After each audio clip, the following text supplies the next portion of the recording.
Assalamualaikum warahmatullahi wabarakatuh. Sampurasun.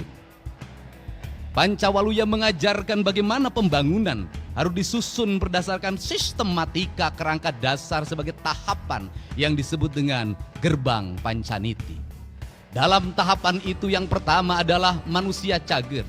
Artinya bahwa kesehatan warga adalah fondamen utama dalam kehidupan kita.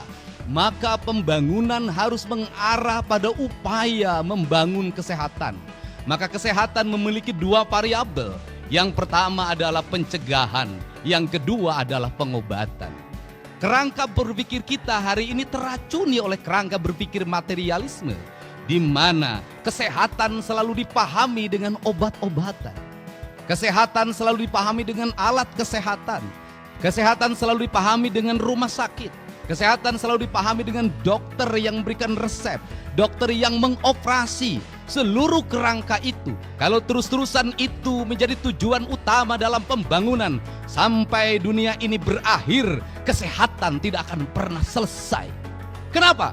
Kesehatannya bukan berbasis membangun manusia yang sehat, tetapi berbasis proyek kesehatan, berbasis bisnis kesehatan. Kalau kesehatan sudah menjadi proyek kesehatan dan bisnis kesehatan, maka Pancasila yang kita agung-agungkan sudah terdegradasi dalam materialisme, di mana manusia boleh mengeksploitasi orang lain demi kapitalisasi yang dimilikinya, di mana manusia boleh memiskinkan orang lain demi perusahaannya mendapat keuntungan. Kalau kita konsisten pada konsep Pancasila, pada konsep silih asa, silih asi, silih asuh, maka kesehatan bukan hanya pengobatan, tapi kesehatan membangun manusia yang sehat, dimulai dari pola hidup yang sehat. Maka pola hidup yang sehat harus dimulai dari mana? Negara harus berkomitmen untuk menciptakan iklim yang sehat, membangun tata ruang yang baik, menjaga mata air, menjaga aliran air, menjaga sanitasi lingkungan, menjaga udaranya, menjaga seluruh alam semestanya dengan konsep papat kalima pancer, dengan konsep tritangtu di buana yang sering saya sampaikan dalam debat-debat terbuka.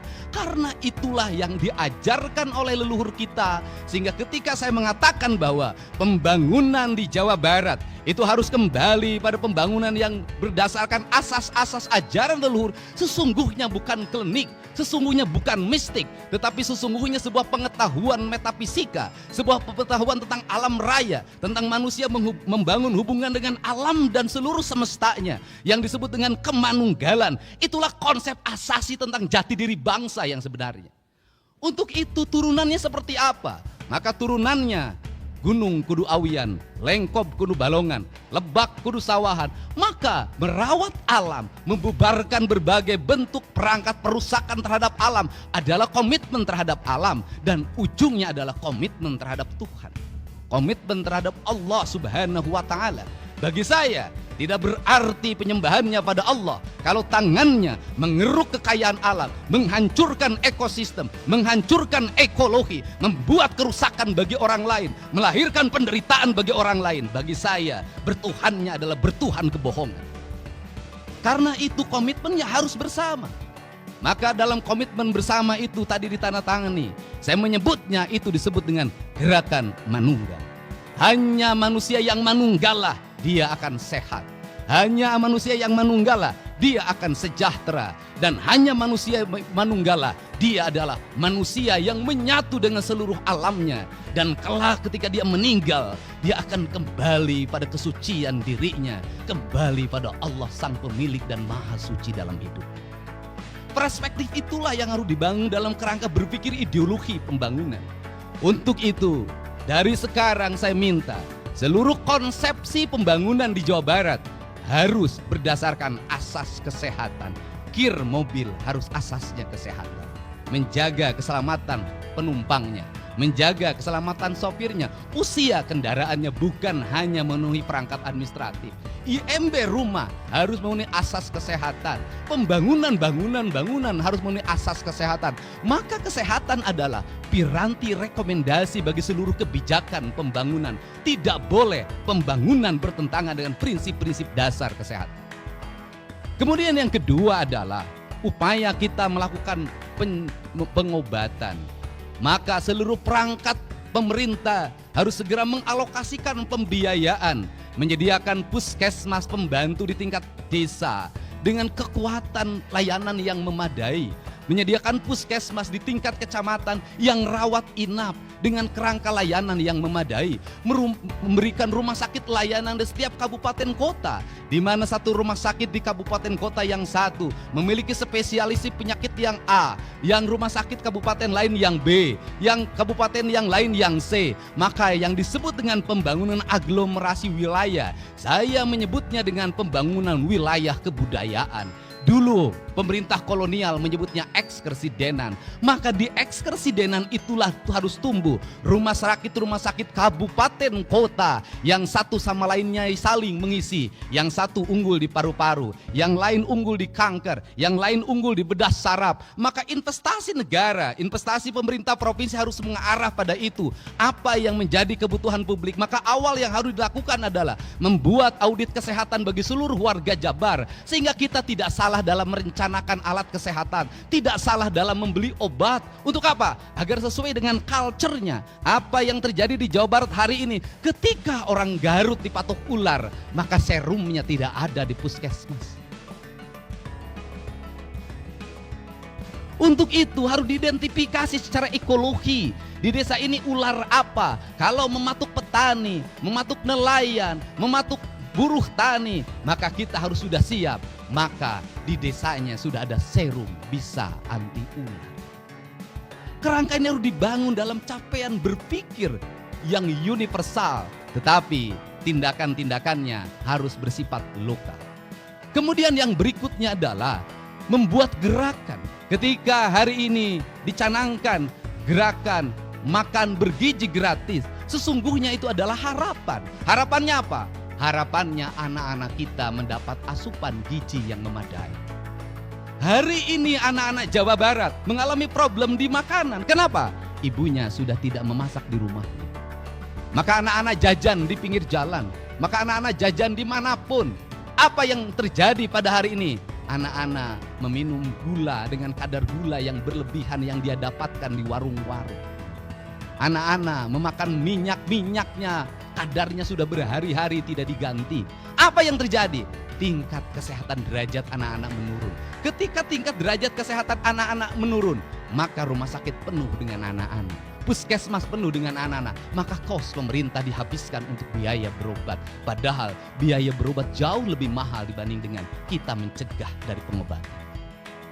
Yang kedua adalah kerangka cager kerangka bager. Maka orang cager maka dia akan bager. Bager itu apa? Bager itu dalam kata orang Sunda, yaitu orang yang memiliki kebersihan hati awalnya. Cilik putih celak herang, caang bulan 14, jalan gede sasapuan, tegenek temalekmek balumbang timur Narawangan. Maka sifatnya dedehan welasan asihan, nulung kanu butuh nalang kanu susah nganter kanu sieun nyangan kanu poeken. Maka kerangka kerja itu harus dibangun dalam sistem pendidikan yang membangun karakter pribadi anak-anak. Anak-anak kita pinter main IT-nya, anak-anak kita pinter berucapnya, tapi hari ini lemah kesabarannya, lemah fisiknya. Dan dalam jangka panjang, kalau ini dibiarkan, maka akan menjadi ancaman masa depan. Saya katakan tadi malam, sudah layak para bupati wali kota hari ini mengevaluasi anak-anak TK, SD, dan SMP menggunakan perangkat HP dalam kehidupan keseharian. Kalau ingin punya generasi hebat. Belajar dengan membaca HP, ternyata di negara-negara maju kini sudah ditinggalkan. Kenapa? Tidak meninggalkan jejak di dalam pikirannya. Membaca buku jauh meninggalkan jejak dibanding membaca perangkat digital. Tetapi di perangkat digital jejaknya tidak akan pernah hilang. Kemudian benar, maka orang benar itu apa? Orang yang ucap dan tingkahnya sama. Kalau sudah seperti itu, maka tingkatan yang keempat, pintar. Orang pintar boleh, tetapi kalau dia sudah cager, sudah bager, dan sudah benar. Kenapa? Kalau pintar lebih dulu, dia tidak cager. Profesor tak akan berarti kalau dia kena stroke. Dia pintar, tapi dia tidak benar, rusak pegang anggaran. tidak pernah mengarah pada kepentingan publik, habis belanjanya oleh kepentingan yang non-publik. Maka pinter menjadi kekuatan utama. Yang terakhir, orang pinter tak ada arti kalau tidak singer. Dia tidak satset, dia tidak pokpekprak, dia tidak bisa mengaplikasikan seluruh perangkatnya dalam kehidupannya. Untuk itu, saya mencoba membagi dua kerangka kerja pembangunan di Jawa Barat. Kerangka kerja yang pertama di tahun 2025 dan tahun 2026 serta sisa setengah dari 2027. Saya menyebutnya tahun belanja modal. Tahun belanja modal itu apa? Modalnya dalam bentuk infrastruktur. Maka saya menargetkan jalan provinsi Jawa Barat harus selesai dalam waktu tahun 2025, sisanya 10% 2026. Ruang kelas baru sebanyak 3.333 ruang kelas harus selesai pada tahun ini. Sekolah-sekolah yang hari ini tanah-tanahnya masih milik orang lain, bangunannya milik orang lain, harus selesai pada tahun ini. Puskesmas yang diarahkan pada rawat inap harus selesai pada tahun ini. Jaringan listrik warga di mana masih ada masyarakat Jawa Barat lebih dari 150.000 orang yang belum punya listrik harus selesai pada tahun ini. Rumah rakyat miskin setengahnya harus selesai pada tahun ini. Tetapi angkanya tidak boleh 22,5, minimal 40 juta sampai 50 juta kalau ingin merubah nasib orang. Dan tidak lagi kita terkendala oleh sertifikat. Kenapa? Orang miskin tidak akan pernah punya sertifikat. Tidak boleh lagi terkendala dengan kepemilikan tanah. Orang miskin tidak punya tanah. Maka tugas negara adalah menyelesaikan seluruh problem administrasi tersebut. Jangan administrasi membuat mereka kehilangan harapan dan deritanya tidak akan pernah berakhir. Kemudian pembangunan irigasi harus selesai pada tahun depan. Dan tahun ini harus angkanya bisa mencapai 500 sampai 600 miliar. Kemudian pembangunan kepentingan yang lain, pasar. Kemudian pembangunan yang lain yang menjadi kebutuhan publik. Maka kita harus mencoba menginvestasikan. Kalau ingin investasi, maka pembangunannya harus berkualitas. Lebih baik membangun jalan yang berumur 20 tahun daripada membangun jalan yang berumur 2 tahun. Kenapa? Karena nanti balik ke urut, kembali lagi, kita tidak akan pernah selesai. Untuk itu tidak bisa provinsi saja, harus terintegrasi dengan kabupaten, harus terintegrasi dengan kota, harus terintegrasi dengan desa. Maka kabupaten, desa dan kota harus memiliki kekuatan yang sama. Problematika rakyat kita selesaikan bersama. Anggaran desa harus terarah pada infrastruktur. Anggaran kabupaten kota harus terarah pada infrastruktur. Anggaran provinsi harus terarah pada infrastruktur. Maka seluruhnya menjadi gerakan bersama, gerakan manunggal Jawa Barat. Karena ini juga akan bisa menyelesaikan, termasuk menyelesaikan problem sampah. Orang Bandung bingung harus kemana membuang sampah. Setiap kabupaten hari ini mengalami kebingungan. Jumlah sampah terus bertambah, tetapi orang tidak mau dijadikan tempat pembuangan sampah. Maka solusinya bisa solusi pemilahan, bisa solusi PLTS, bisa solusi yang lainnya. Seluruh solusi itu tidak boleh hanya menjadi DED, tidak boleh hanya menjadi kajian, tetapi harus segera menjadi eksekusi kenyataan-kenyataan yang lebih nyata. Maka saya mentargetkan ke depan di setiap kantor gubernur wilayah harus ada minimal 1 pembangkit listrik tenaga sampah. Ini jangka 2-3 tahun. Maka kita harus melanjut pada kedua negara, nggak boleh kalah sama Tiongkok. Kenapa Tiongkok berhasil? BUMN-nya berhasil membangun infrastruktur, negaranya menggerakkan investasi, membiayai. Apa yang terjadi? Mereka surplus keuangan. Karena surplus keuangan maka dia mencari negara di mana dia harus berinvestasi agar uangnya berputar lagi. Provinsi Jawa Barat tidak boleh terus-terusan dalam setiap tahun membuang uang seolah-olah uang itu tiap tahun ada dan tugasnya menyerap. Menyerap bukan hanya angka yang diserap, bukan itu output, outcome, benefit yang harus dirasakan oleh publik. Gak boleh begitu lagi. Karena itu di 2026, 2027, 2028, 2029 kalau infrastruktur sudah selesai, kalau kewajiban-kewajiban pemerintah provinsi sudah selesai, uangnya memiliki kecukupan, maka kita harus mulai berinvestasi fiskal. Investasinya tidak boleh lagi dalam BUMD yang kemudian BUMD itu menahan dividennya dan dikatakan rugi terus dalam setiap tahun. Saya tidak mau menjadikan badan usaha milik daerah menjadi tempat menyimpannya tim sukses. Tidak akan ada di pemerintahan saya. Kenapa? Kalau negeri ini dibagi pada tim sukses, maka negeri ini tidak akan pernah berakhir. Tahun ini, tahun depan lagi ini, kapan kita ini? Dan negeri menjadi negeri balas dendam. Tetapi BUMD saya akan lakukan apa? Audit investigatif. Agar apa? Agar bisa ditemukan bekerjanya baik, kredibel, punya untung atau buntung terus. Kalau buntung terus, ngapain? Gaji pengangguran ngabisin duit APBD. Tutup. Kita arahkan apa? Investasi pada BPR-BPR yang sehat di kabupaten, kota, dan kecamatan yang sehat. Agar apa? Agar uang provinsi bisa diserap oleh masyarakat yang jujur. Kita tingkatkan lagi investasi di Bank Jabar walaupun sudah terbuka.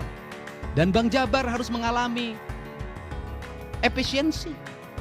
Efisiensi apa? Struktur jabatannya jangan terlalu banyak.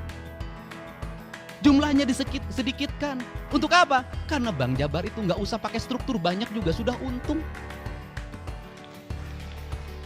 Pelanggannya ASN, anggota DPRD, bupati dan wali kota, termasuk mungkin saya nanti. Nah, kenapa? Kalau seperti itu, maka kalau jumlahnya sedikit, untuk apa? Agar dia dividennya tinggi.